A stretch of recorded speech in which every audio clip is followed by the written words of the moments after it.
It's time to consider how serious a problem this is. Let's look at some data gathered by various government agencies. This data from SAMHSA from 2010 and 2011. These percentages show the fraction of people aged 12 and older who took various drugs over their lifetime. You can see that alcohol has a very high percentage. More than 80% of all people aged 12 or older have used alcohol in their lifetime. For other drugs, the percentages vary and gradually get smaller. For example, only a small number have used heroin in their lifetime. But note that a much larger fraction of people, almost 14%, have used prescription painkillers, which are the same. They're opioids. Now, what about the cost of drug use? I think they're far greater than most people would imagine. The estimated economic cost to society due to illegal drugs is over $180 billion a year. Alcohol's about the same, and they're about the same or a little higher for tobacco.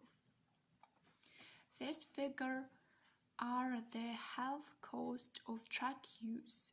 They comprise the loss of productivity, legal cost, and other kinds of expenses.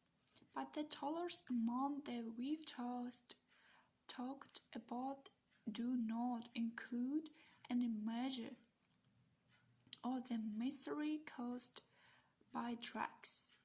We don't have an exact metric to measure misery, but we know what happens. We all know stories about people who have had their lives nearly destroyed by drugs. Just being emotionally affected by a powerful drug aggressor, or anything for that matter. Some people lose careers, loved ones, friends, and personal and financial resources. And also, there's a dramatic and significant loss of health due to the side effects and toxicities of drugs. Then health is neglected, such as when addicts are preoccupied with finding and taking drugs problems occur. We can also look at the brain and the change that occur after chronic drugs use. Consider the prefrontal cortex, which is very important for our function. It's believed to enhance activity, what we need to reach goals, and to inhibit irrelevant activities. It's involved in emotional regulation. This bar graph shows the volume of their prefrontal cortex, which is measured in brain scans. The volume of the healthy prefrontal cortex is shown by the bar on the left, and the volume of the prefrontal cortex in alcoholics is shown in the middle. Note the dramatic reduction in brain volume. The bar on the right is the volume of the prefrontal cortex in schizophrenia patients. And you can see that alcohol ultimately causes toxicity and reduction in brain volume. That's its equivalent to what's found in seriously ill mental patients with schizophrenia.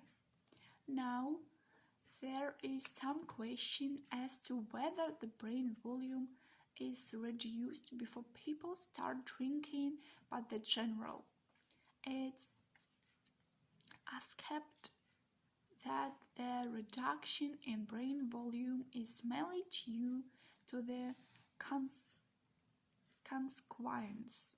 of drink alcohol repeatedly over a long period of time.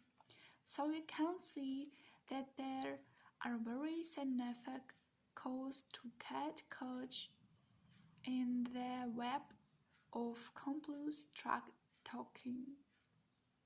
There are the economic cost, which we can measure in dollars, and there are the costs in mystery and health. Overall, it's huge.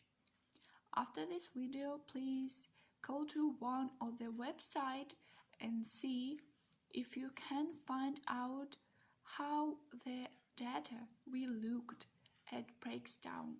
For example, that fraction of the cost of drug use is due to the lost work productivity. Until next time.